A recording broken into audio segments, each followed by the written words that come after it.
Bismillahirrahmanirrahim. Assalamualaikum warahmatullahi wabarakatuh. Salam sejahtera dan salam Malaysia Madani.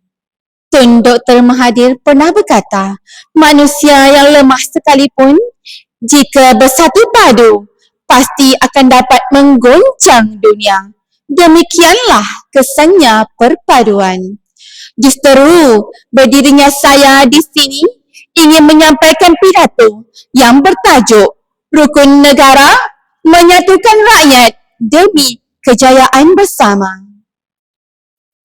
Sekalung penghargaan saya hulurkan buat saudara pengurusi majlis, barisan hakim yang arif lagi bijaksana, seterusnya saudara dan saudari yang diberkati sekalian.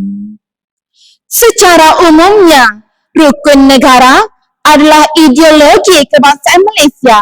Rukun negara telah dibentuk pada 31 Ogos 1970 oleh Majlis Gerakan Negara, iaitu setahun selepas berlakunya tragedi 13 Mei 1969 yang menghancurkan perpaduan dan ketenteraman negara. Di bawah rukun negara, rakyat Malaysia berikrar untuk mencapai perpaduan dan kejayaan berdasarkan prinsip-prinsip yang berikut: kepercayaan kepada Tuhan, kesetiaan kepada raja dan negara, keluhuran perlembagaan, kedaulatan undang-undang, serta kesopanan dan kesusilaan. Oleh itu, mauduk pidato pada hari ini menuntut kita memahami dan menghayati rukun negara yang menyatukan semua demi kejayaan bersama. Saudara-saudari sekalian, mauduk pertama, kepercayaan kepada Tuhan membawa kepada kejayaan rakyat. Manusia tidak boleh lari daripada kehidupan ini bertuhan yang akan menjadikan kehidupan mereka ke arah kebaikan dan kebenaran. Rakyat Malaysia tanpa mengira agama yang meletakkan Tuhan sebagai tonggak teratas boleh dijadikan pendorong perjuangan dan pengorbanan yang tidak terhingga.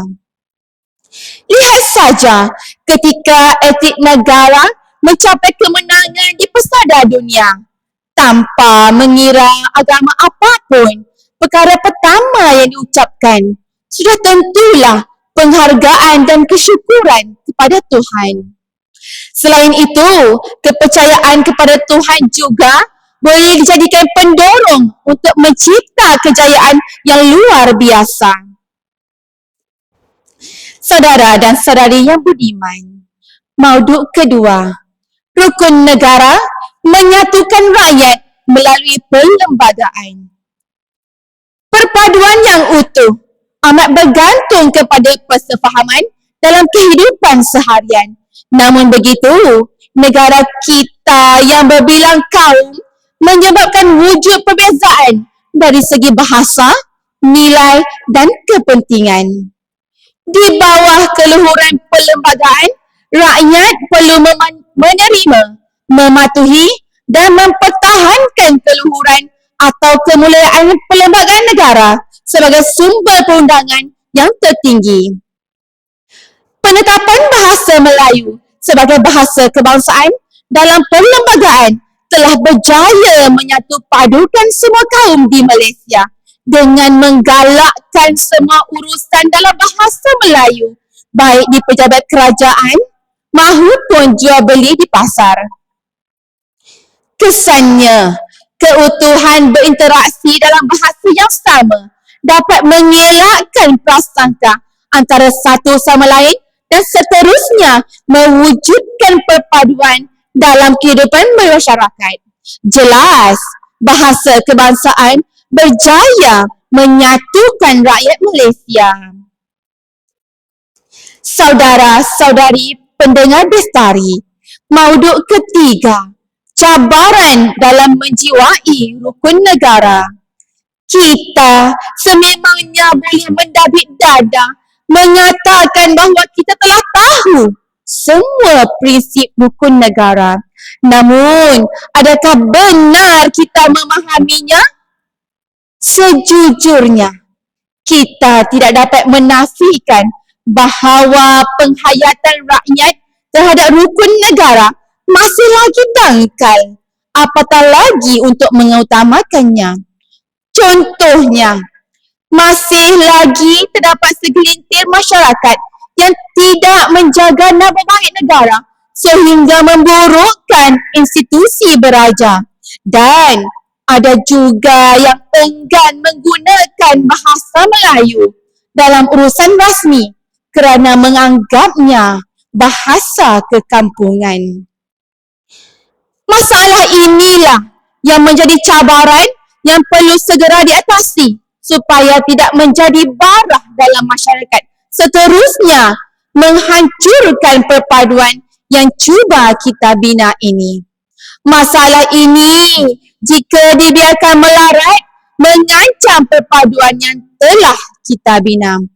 Oleh itu, cabaran mengekalkan keharmonian perlu ditangani dengan sebaiknya. Ibarat menarik rambut dari tepung, rambut tak putus, tepung tak berselerak. Kesimpulannya, negara kita sangat unik acuannya. Keharmonian perlu dikekalkan demi kemakmuran negara. Jika benar kita mahukan sebuah negara yang harmoni, perpaduan hendaklah dikekalkan. Bangunlah, bertindak wahai anak muda. Hendak 1000 daya, tak hendak 1000 dalih.